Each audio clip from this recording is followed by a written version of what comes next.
Brought to you by Edgeless Diagnostics. Agilus Diagnostics. Startup, ये शब्द सुनकर मन में बड़ी कूल सी कंपनी की इमेज बनती है। ऑफिस में चिल माहौल, आने जाने के टाइम पर कोई पाबंदी नहीं, बीन बैग पर बैठकर काम, वीकेंड पर पार्टी जैसी कई तमाम चीजें। हालांकि कभी कभी यही कल्चर स्टार्टअप्स पर भारी भी पड़ा है। कुछ ऐसा ही हुआ है शेयरिंग ऑफिस स्पेस वाली कंपनी वीवर्क के साथ। वीवर्क ने 6 नवंबर को खुद को दिवालिया घोषित करने के लिए अर्जी दी। इस अर्जी ने दुनिया भर में हो हल्ला मचा दिया। क्यों?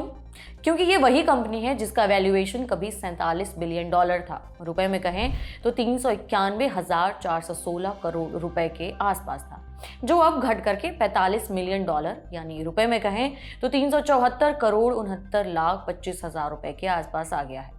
ये फर्क कितना बड़ा है आपको आसान तरीके से समझाते हैं। वीवर्क की पहले वाली वैल्यूएशन यानी 47 अरब डॉलर को अगर 130 करोड़ भारतीयों में बांटें तो हर शख्स को 3,011 रुपए मिलते। लेकिन अब जो वैल्यूएशन हो गई है उतने में हर भारतीय को सिर्फ और सिर्फ 2 रुपए 89 पैसे मिलेंगे।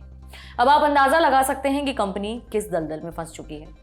वीवर्क का पूरा वही खाता समझेंगे, लेकिन उससे पहले जानते हैं कि कंपनी करती क्या है। वीवर्क एक कोवर्किंग स्पेस सर्विस देने वाली कंपनी है। अब इसका मतलब क्या हुआ? यानी वीवर्क बड़ी बड़ी खाली जगहों को किराए पर लेती है, उन्हें सजाकर संवारकर छोटे छोटे हिस्सों में बांटती है और फिर कामकाजी लोगों को किराए पर देती है। ये ऐसे लोग होते हैं जिन्हें पूरा ऑफिस नहीं चाहिए होता है। इनका काम बस एक सीट और टेबल या फिर हॉल के एक छोटे से हिस्से से चल जाता है। वीवर्क जैसी कोवर्किंग स्पेस देने वाली कंपनियां कहती हैं आप सिर्फ काम की चिंता करो, ऑफिस में कुर्सी टेबल बिजली पानी एसी हीटर वगैरह तमाम सारी चिंताएं हमारी होंगी। 4 लोगों के लिए जगह चाहिए 4 के लिए मिलेगी, 40 के लिए जगह चाहिए 40 के लिए मिलेगी। इस तरह के सिस्टम में फ्रीलांसर या छोटे स्टार्टअप्स के लिए दफ्तर का अरेंजमेंट करना काफी आसान हो जाता है। वीवर्क भी यही काम करती थी, मगर आज ये कंपनी दिवालिया होने की कगार पर है। लेकिन कभी इसके नाम के बहुत चर्चे थे, हजारों करोड़ों रुपए के मुनाफे की बात होती थी। फिर ऐसा क्या हुआ कि कंपनी दिवालिया ही हो गई? इसके लिए हमें चलना होगा कंपनी के शुरुआती दिनों की तरफ। कहानी की शुरुआत होती है साल 2008 से। वैश्विक मंदी के बाद जमीन प्रॉपर्टीज काफी सस्ती हो गई थी। 2 लड़के, नाम एडम न्यूमैन और मिगेल मैकेलवे, दोनों ने सस्ते दामों में खूब सारी प्रॉपर्टीज खरीदी। 2010 में दोनों ने कंपनी खोल ली, नाम रखा वीवर्क।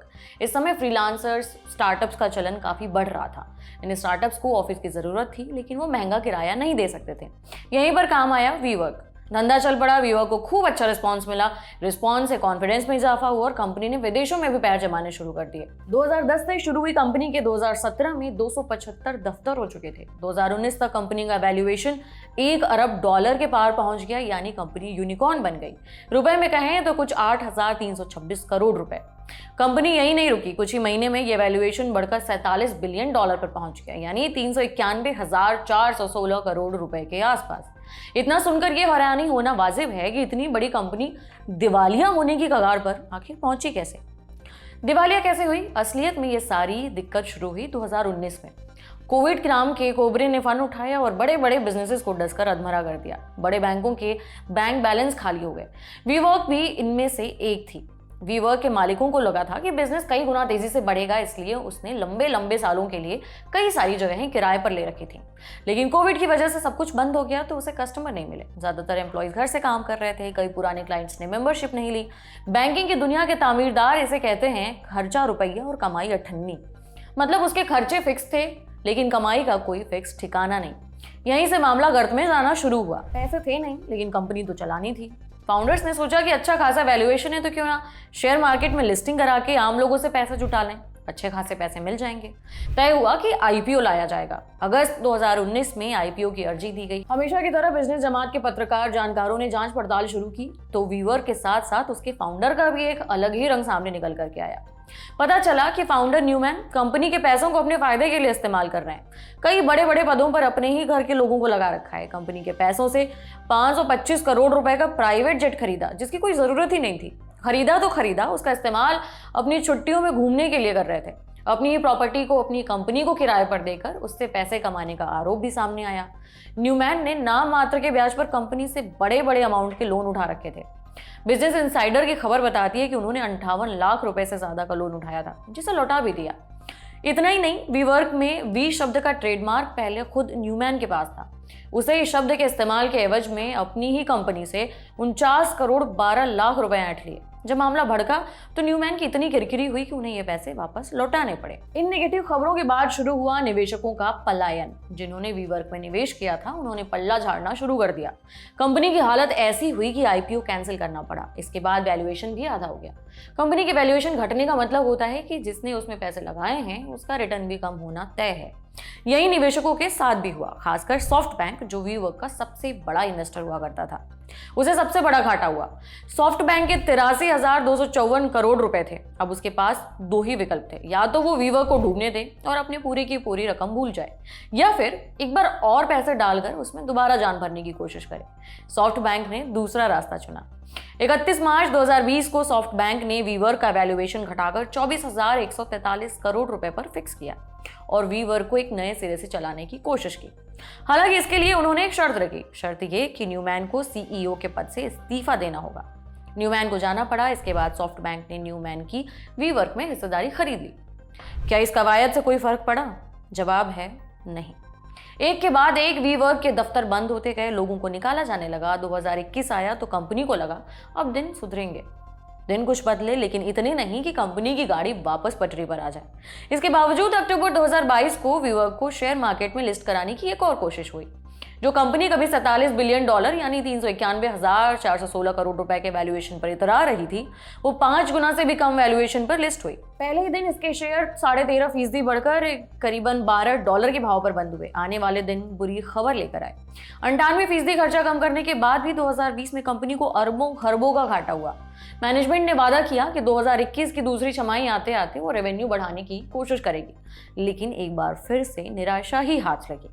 उसका घाटा कम जरूर हुआ, लेकिन खर्चे अब भी जस के तस उतने ही दिख रहे थे। 2023 आया। पहली छमाही यानी जनवरी से जून तक के बीच कंपनी को 8,326 करोड़ रुपए का घाटा हुआ।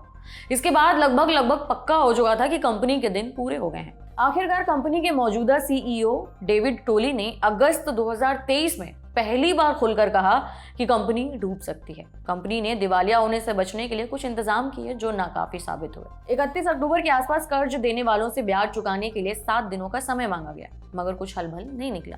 6 नवंबर को आखिरकार कंपनी ने कोर्ट का दरवाजा खटखटाया और हाथ खड़े कर दिए। कहा हमें दिवालिया घोषित कर दिया जाए। दिवालिया की अर्जी देने का मतलब हुआ कि उस कंपनी की माली हालत खस्ता हो चुकी है, कारोबार चलाने के लिए पैसे नहीं बचे हैं और वो कर्जदारों को पैसे लौटाने की स्थिति में नहीं है। वीवर्क का भी यही हाल हुआ है। बैंकरप्सी फाइल करने के 2 तरीके होते हैं। पहला है बैंकरप्सी कानून का चैप्टर 7, जिसमें बैंकरप्सी फाइल करने वाली कंपनी की सारी संपत्ति जायदाद बेचकर उसके कर्जदारों को पैसे वापस लौटाए जाते हैं। दूसरा तरीका है चैप्टर 11। इसके तहत बैंकरप्सी फाइल करने पर कंपनी बंद नहीं होती है, उसका कामकाज चलता रहता है, लेकिन उसके कामकाज में कुछ फेरबदल होते हैं। कर्जदाताओं से नियम शर्तों में मोल भाव किया जाता है। या तो पैसे माफ कर देते हैं या फिर कर्ज के बदले उन्हें कंपनी में कुछ हिस्सेदारी शेयर के रूप में दे दी जाती है। जो भी कर्जदार चाहें उन्हें वो सहूलियत दी जाती है। अगर कोई कर्जदार कहता है कि नहीं मैं अपना कर्जा माफ नहीं करूंगा, तो फिर उसे समय मांगा जाता है कि मैं आपका कर्ज लौटाने के लिए थोड़ी मोहलत चाहता हूं। वीवर्क ने भी चैप्टर 11 का रास्ता चुना है। कंपनी ने बताया है कि 92% कर्जदाताओं ने कर्ज के बदले शेयर लेने पर हामी भर दी है। इस तरह कंपनी का $3 अरब का कर्ज कम हो जाएगा। बैंकरप्सी कानून के तहत ही कंपनी के घाटे वाले उपक्रम बंद किए जाएंगे। फिलहाल वीवर्क के 39 देशों में 700 ऑफिस हैं, जिनमें से रीस्ट्रक्चरिंग प्रक्रिया के तहत कई जगहों को बंद किया जाएगा। वीवर्क भले ही अभी तक बंद नहीं हुई, लेकिन इसका खेल अब लगभग खत्म होने की कगार पर है। कंपनी खुद तो डूबी, हजारों निवेशकों को ले डूबी। सोचिए ऐसे हाल में कंपनी के फाउंडर क्या कर रहे होंगे। हम बताते हैं। न्यूमैन ने वीवर्क के अपने हिस्से के जो शेयर बेचे थे उससे उन्हें 39,961,920,000 रुपए मिले। इसके अलावा अलग अलग समझौतों के तहत भी उन्हें करोड़ों रुपए मिले। कुल मिलाकर वो 64,105,85,000 रुपए लेकर घर गए। यानी कंपनी का बेड़ा तो गर्क हुआ, मगर न्यूमैन की बल्ले बल्ले ही रही। अभी जब कंपनी के डूबने की खबर आई तो न्यूमैन ने भी अपनी राय दी। उन्होंने कहा कि मुझे बुरा लग रहा है। मैं अभी भी कह रहा हूं कि अगर सही स्ट्रैटेजी लगाई जाए तो कंपनी अब भी कमाल कर सकती है।